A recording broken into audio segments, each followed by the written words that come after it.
welcome back to Musk Mondays. So we have a little bit of content for you today. We're going to talk about ASIC budgeting for different budgets from 1 to 2K, 5 to 10,000, 15,000, 50,000, and $100,000. And really, when you're considering these budgets, that's a lot of money. But when you actually want to look at the whole process and get started, a lot of the times this 1 to 2K budget is the answer.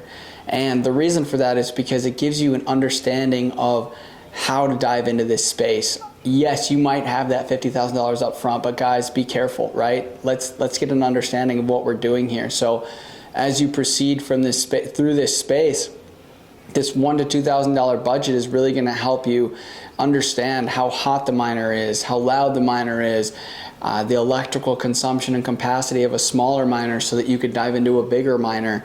And as that proceeds, I think you'll be really happy that you did this, guys. So, you know. Yeah, and it really, it helps you build trust with your supplier too. Like we've had quite a few clients actually just go for the S9J or, you know, something small like that, and just to build that trust, make sure they get the machine, make sure the wire goes through, everything like this. Yeah, like this S9J here that we're still giving away. That we're still giving away. Still giving away. That we're still giving it away. Still. So make sure you go back to our last video, see what you got to get right. Give us a thumbs up and subscribe, and you can win this S9.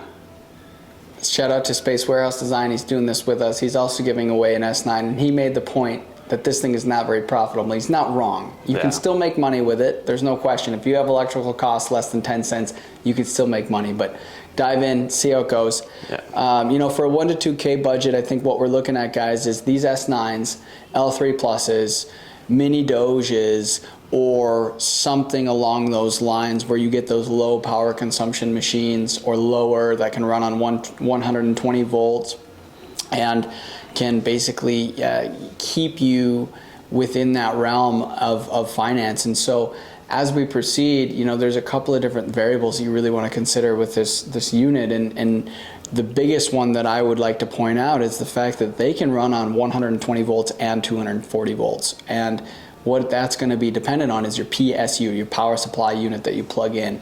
So for those of you who don't know, this unit has its hash boards right here, and the PSU plugs directly into those hash boards.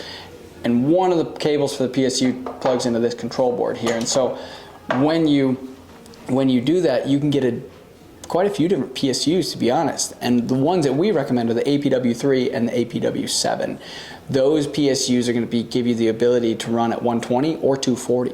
So often when you order these units from China, they'll come with a computer PSU. A computer PSU often only runs on 240. That's not a common outlet, guys.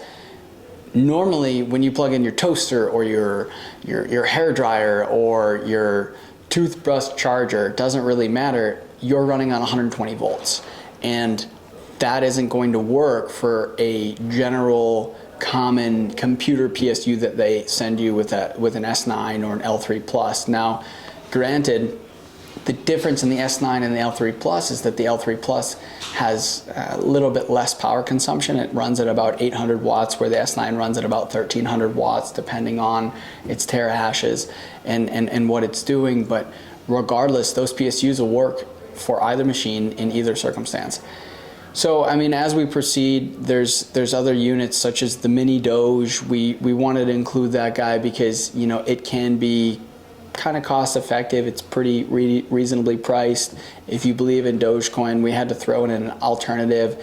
You know, I guess you can still mine Dogecoin with your L3 Plus, and actually not I guess, I know you can mine that. But regardless, you know, we wanted to throw in some other options. The last topic I really wanted to cover with this 1 to 2K budget with these two machines is going to be very careful when you purchase these units from China and what supplier you get them from, because the control board, again, which is right here, can contain a virus. And that virus, what it'll do is you'll plug in your unit and you'll program it to a certain pool, and you'll have your wallet ID, and you'll think, oh, this is great, I'm mining, I'm doing it, I'm getting it done. All of a sudden, that pool will switch, and the pool will switch to a different wallet, and then all of a sudden you're mining to someone else's address, guys. You're not mining to yours. You're mining to some random address that was programmed in this virus. And the terrible thing about this is say you have 5 S9s plugged in and you get one viral S9, that moment that you plug that thing into your network, that virus is going to shoot across all your units and all those control boards are going to be shot. Same thing with the L3 pluses.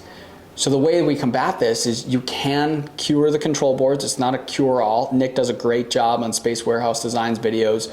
Shout out to him for having a really good repair video and looking into that. So you can cure it with your control board.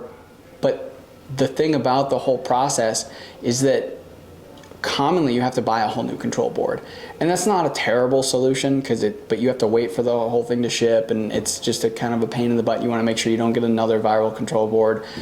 The best thing about that is it does not go into the hash boards. You don't have to worry about it being in your hash boards. You don't have to replace the hash boards. The hash boards are autonomous from that virus. So another shameless plug is we have a viral repair video.